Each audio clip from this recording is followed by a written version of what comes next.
Hi and welcome to Photo IQ. I'm your instructor Gus Cantivero, and in this unit we're going to be talking all about black and white photography, shooting in black and white, and converting your images to black and white. Let's get started.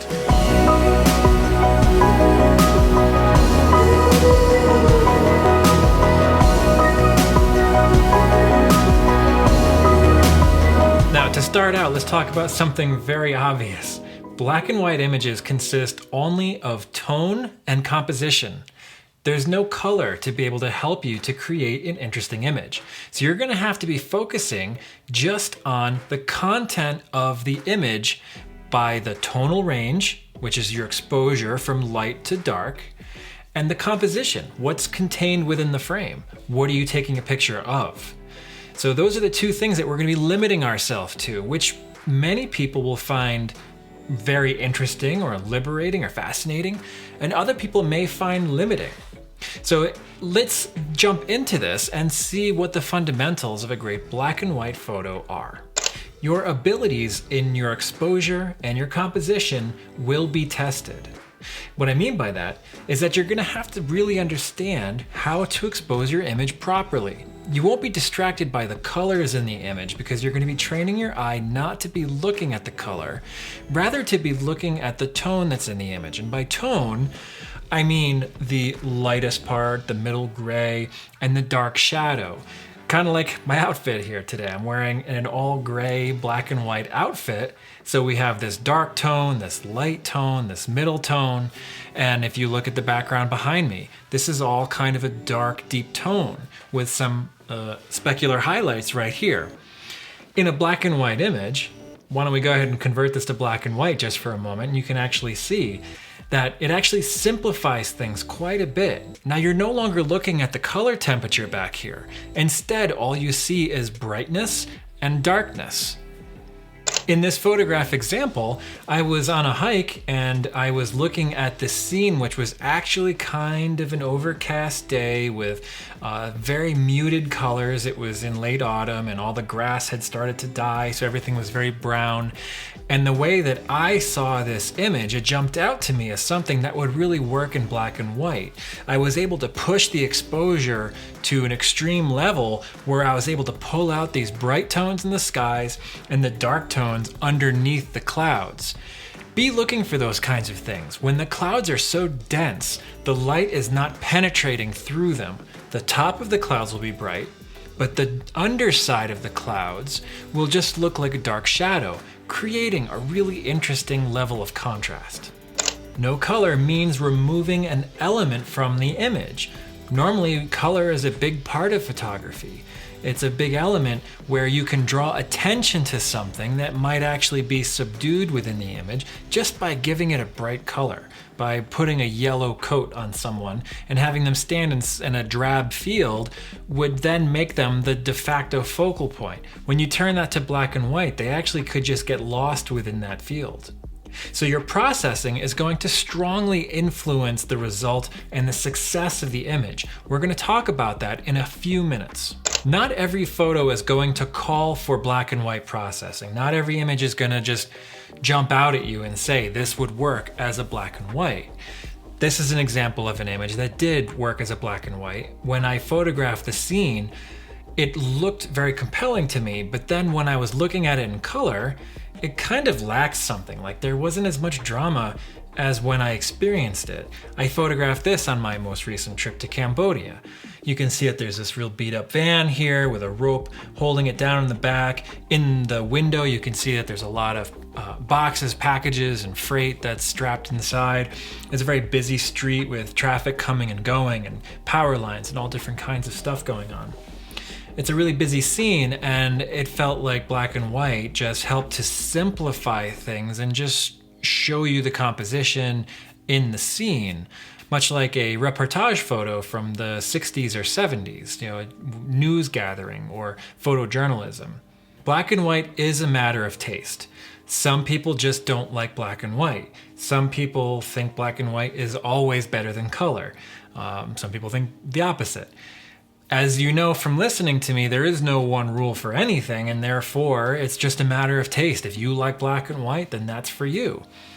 For me, I'm kind of a color photographer, and I always have been, but I like to shoot black and white once in a while as kind of a change of pace, to challenge myself creatively, and to push the boundaries of what I'm able to do, and to make sure that I'm always testing myself.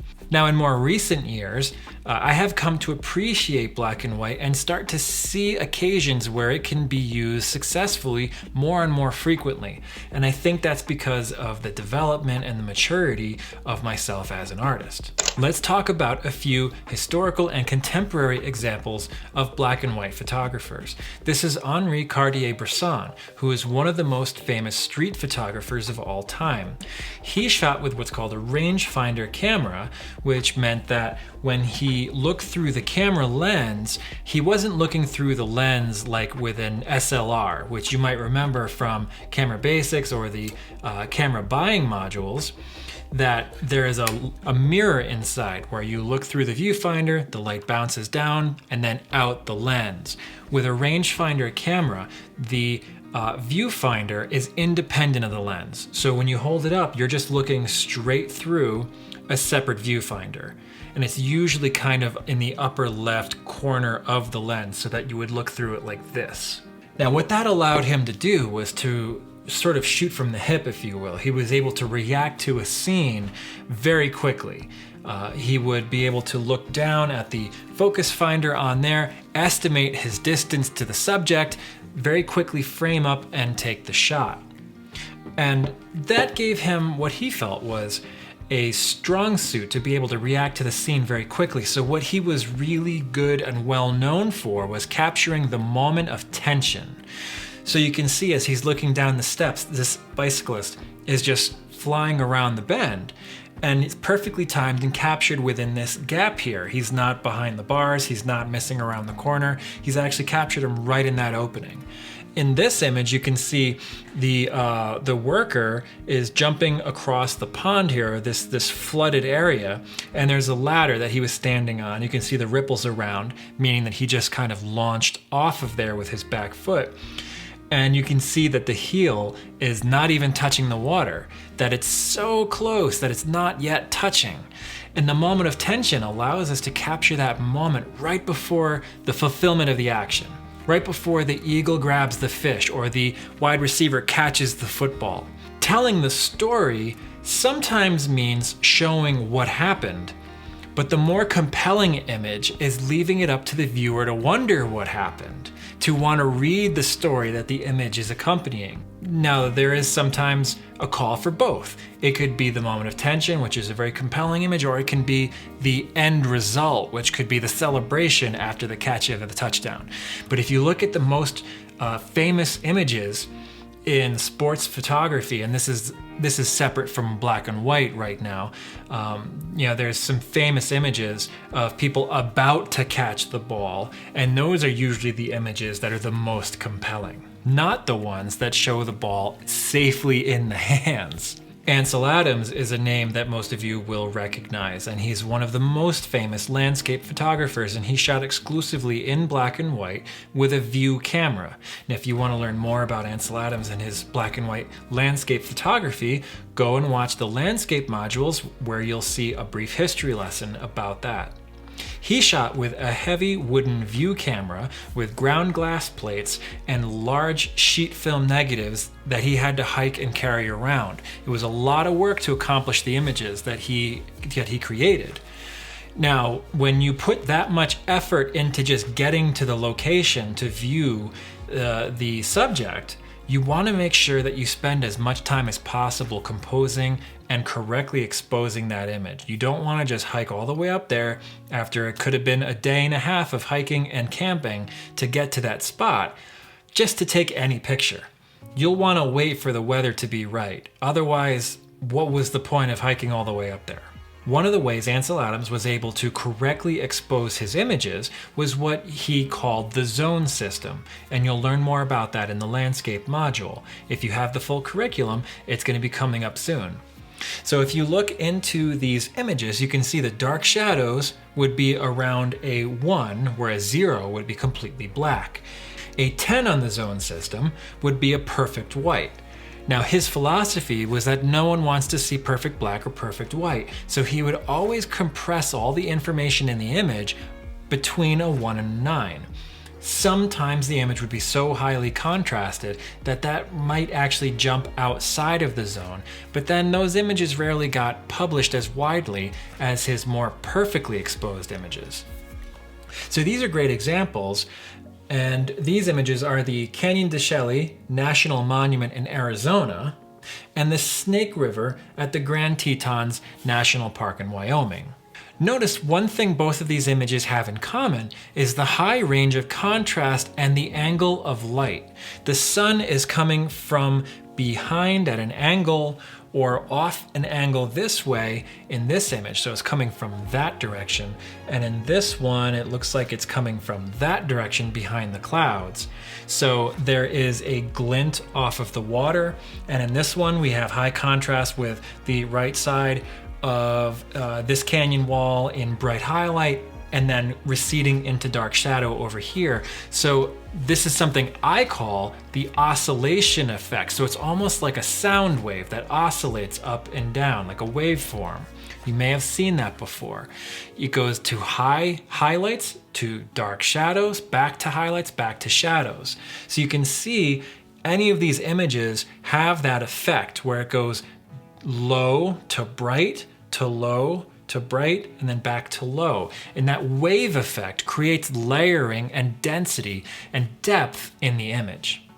When you have a black and white image, you only have your tones to work with. So working with those high contrast scenes, if you arrive and you can see that it's a cloudy day, but that in the distance the clouds might be breaking up, it's worth it to wait 15 to 20 minutes and just observe the scene and see what the sun is going to do. Another outstanding photographer is Robert DeTesco, who is very well known for his series, The Wild Horses of Sable Island. I had the pleasure of seeing one of his shows live in person many years ago, and these images are just beautiful when seen really big on a wall. Of course, he has amazing subjects with these really cool wild horses and their dreadlock manes. And they're actually not that unfriendly, but because he spent so much time around them, they actually let him get really close. This is not recommended that you approach wild horses. So he would start out using really long telephoto lenses. If you want to learn more about his approach, you can visit his website where he actually has a short documentary film available for free to watch, and you can see a bit of his process and a bit of the location and the more about the horses. Now, he would shoot in 35mm film in contrast to Ansel Adams, who would shoot with really large format sheet film. He would shoot with 35mm film on long telephoto lenses and some more modern cameras. He was active in the 70s, 80s, 90s, less so in the 2000s. He's now a bit older, so he was more in the analog film days, not so much active in the digital days. Looking at somebody more contemporary is Sohail Karmani. He is a photographer who has done some really cool street photography in Pakistan. He is actually a Pakistani by ethnicity, but was born in England. He is a professor of photography and has traveled back to Pakistan many times to do reportage and street photography. And he's done quite a bit of black and white portraiture of people on the street, just approaching them and asking if he can take their portrait, which is a really fun way to practice your craft.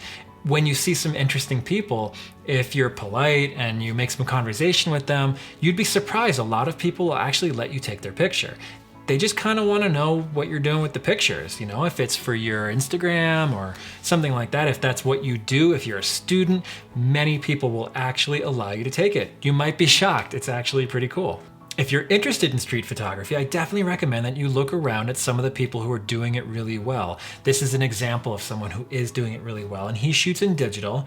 His camera of choice is the Olympus EM1, and this image over here is shot at an 80th of a second at f5 at 43mm. The Olympus EM1 is a micro 4/3 format, and if you remember from our camera basics, that is a 2x crop. So the focal length of this lens is 43mm. When you do the 2x conversion, it comes out to 86. Basically an 85mm, which is a very common focal length on a lot of cameras. You can see that one really cool thing that he does is he gets a very honest look with his portrait subjects. The intensity of her eyes, the light angle, and of course he probably asked her to position herself so that she was side-lit from the sun or whatever the natural light source is, most likely the sun. And because it's such a low angle, I'm guessing it was a setting sun. You can see how it lightly catches her eye right here. The definition that it creates is incredible. The depth that you can see in there, the iris, it pops out. Look for these kinds of things when you're setting up your image. So whatever it is, if it's landscape, if it's portraiture, make the light work for your advantage.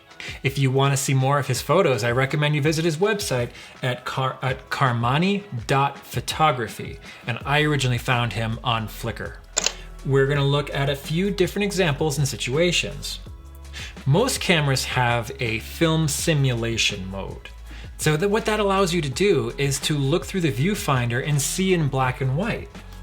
This is going to give you a shortcut to train your eye to see in tonal range rather than in color. And this is a good way to train yourself and practice to see in black and white to get a preview of what your images are going to look like. If you're using a Fujifilm camera, they have film simulation modes, and one of those modes is the Acros film simulation, which is actually a real-life black and white film stock. So when you enable that film simulation mode, it's going to give you the closest contrast and tonal curve, meaning how bright and dark the curve range is, to what the actual film stock would look like in that scene. They're very accurate, and it's a really cool way to preview your scene. I know that Sony and Canon and Nikon all have black and white or monochrome modes to preview your images. If you're shooting in RAW, when you take the image, it will still be in color. So you're going to need to take that into your RAW processor and then apply the black and white the way that you want it to look. If you're shooting in JPEG mode, the image will come out in monochrome or black and white. Now, some cameras will have even more modes that you can preview. They may have a red or a blue or a green or a yellow filter that you can enable. Each one of these is going to block the opposite end of the color spectrum. So if you enable a red filter, sometimes it's just the short R, it'll just say monochrome R filter. What that's going to do is block blue. The blue of the sky is going to be deepened and enhanced very severely. So you can see in this example, I shot this one with the Fujifilm Acros R filter, and what it did was it deepened the sky so that it created even more contrast because it was just a perfectly bluebird blue sky day in the winter time. So it was a low sun with a very strong highlight on this front face of this wall. And the R filter, the red filter, deepened the blue sky so much that it helps it to pop off and create kind of a supernatural look to it. This is something that Ansel Adams did quite a bit, but the difference would be that he used an actual red filter, a red glass filter that he put on the lens. So it was a red tinted glass that he would screw on or place in front of the lens with an attachment, and then that would filter out the blue. You can still buy actual glass filters today to enhance certain effects, and they come in many different kinds of effects, which we're gonna have to save for another lesson to cover because there's just so many of them. The basics though would be an ND or a neutral density, meaning it's not colored. All it does is reduce your exposure. You might use this to give yourself the ability to use a longer shutter speed. But then there's also the colored filters, red, green, blue, and yellow, to be able to enhance or knock down certain colors. You may use those on color photos in order to enhance foliage, for example, or water, or the sky. There's many different reasons why you might want to use this.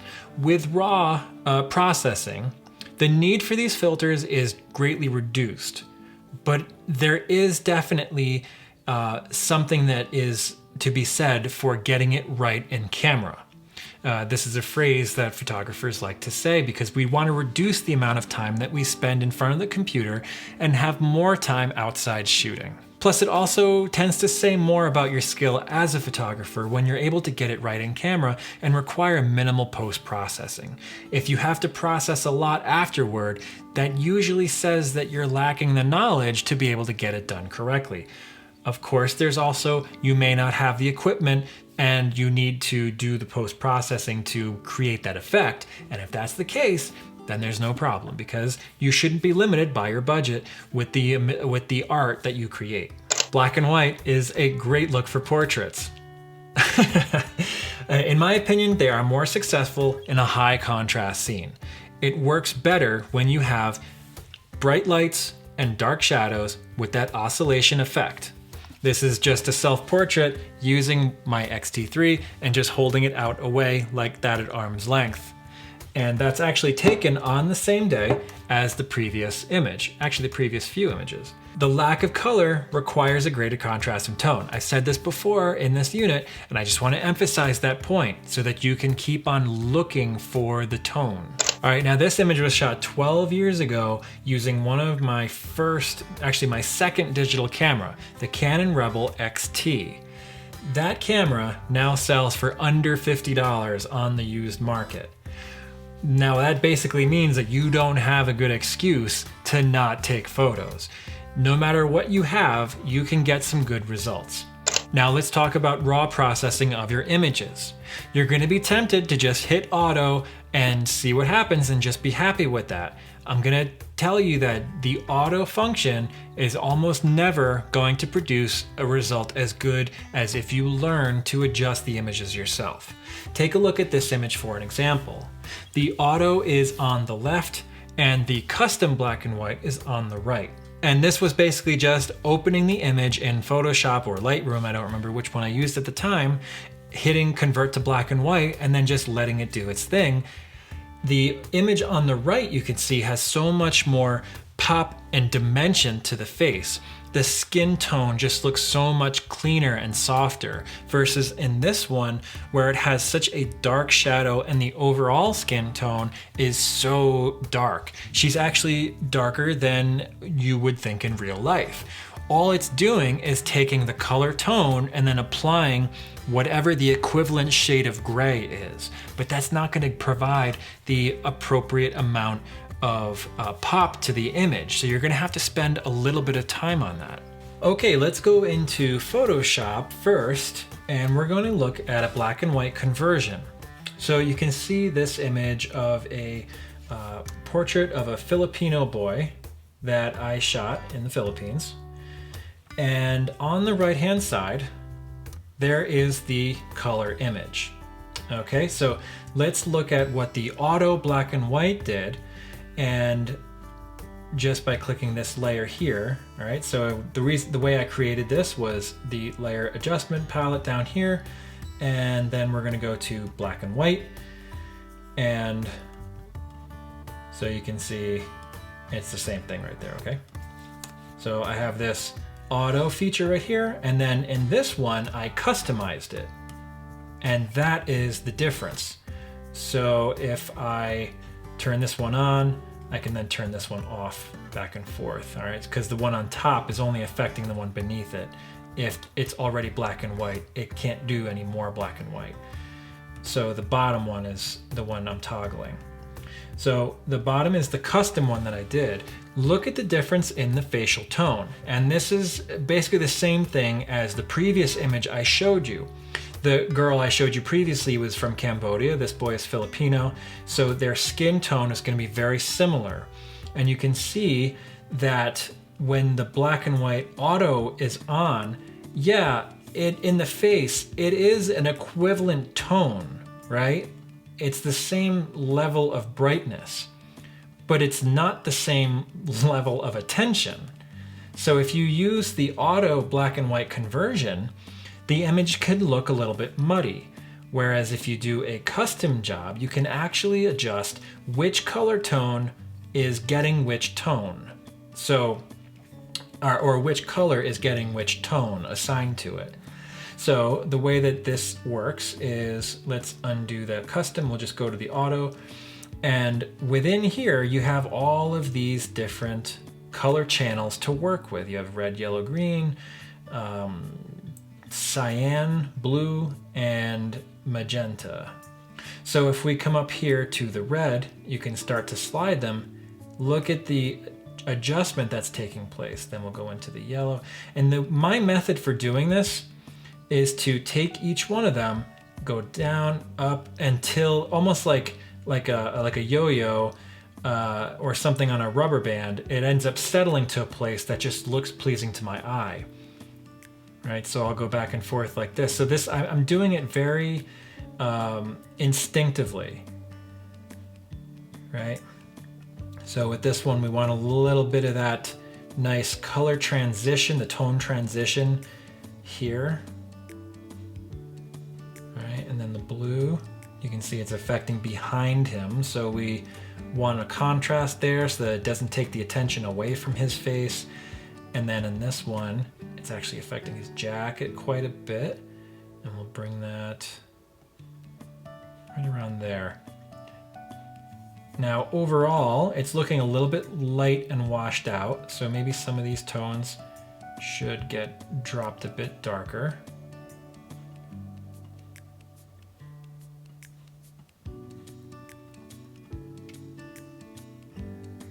That looks pretty good right there. Now, just out of curiosity, I wonder if my intuition is the same as the previous one, which I actually did yesterday. So there you go. There's a little bit of difference. I think I actually like the one I did before better, but it's pretty close. So there's a difference in his shirt and jacket mostly, but the face and the background are very close. So you can see just this instinctive method of doing it actually gives pretty consistent results for your taste. And so I don't really do this by the numbers per se.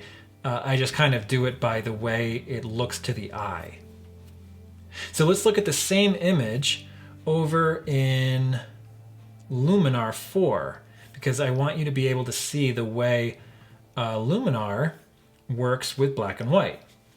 So Luminar doesn't have a black and white tool per se. So if you go into light, the only way that you can actually do it from here, actually in color, is to turn the saturation down and then work within the tools here to adjust your highlight and shadow and your midtones, right?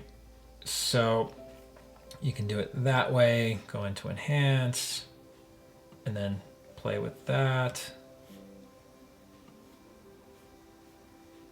And structure, give a little bit of detail.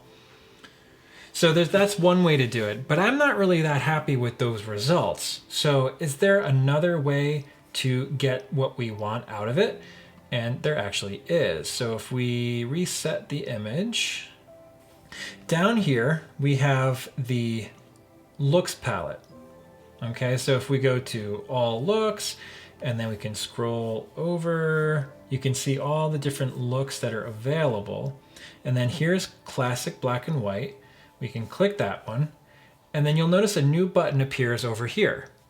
And that is where our black and white conversion is living. So now we have all those color channels like I just showed you within Photoshop. So the auto black and white conversion, just like before, is kind of drab and muddy and a bit dark and not giving the proper attention to the face. So if we go over here, you have these shortcut buttons up here. You can apply all of the different color channels just like you would before, and there's actually quite a lot more down here of other things that you can control. You can also pull out separate color channels if you want to highlight a particular thing. So you can see behind him the cyan or just the magenta. So you can do color separation if you like. That's not really something I like, but let's go back into luminance. Luminance meaning the brightness level. So we'll go into here, and then now you can adjust the color tones individually. The color channels, I mean. So these numbers are not going to correspond between programs. They'll be similar, but they're not going to be identical because the way that each one of them looks at and represents color is going to be unique. So there's one kind of off-the-cuff conversion. And then if you want to use these shortcuts up here, these actually will favor certain tones. So like the red or the orange tone, those are going to be skin tone shortcuts. And that actually does a really good job. So if we go back to and we reset it, let's go back to the custom black and white. And then we'll go right to the orange shortcut tone, and that looks really good. And if you want, you can just add a little bit of tweaking to it, and you can see right here on his shirt there's a kind of a color detail that's in the magenta color range, and we can just play with adding a little bit of contrast behind him. But these shortcuts do a really good job. Okay, now it's time for your assignment. Your assignment is to shoot and process 3 black and white images. Please do 1 portrait, 1 landscape, and 1 abstract image, all of your choice. Experiment with the processing. Be sure to pay attention to those color channels if your processor has that ability. If you have any ability to customize your black and white at all, play around with those tools and see what results you can get. If your camera does have a film simulation mode or a monochrome mode, definitely turn that on so that you can be previewing the results while you're shooting. Okay, I hope you enjoyed this lesson, and I hope to see you in the next one. Until then, keep shooting.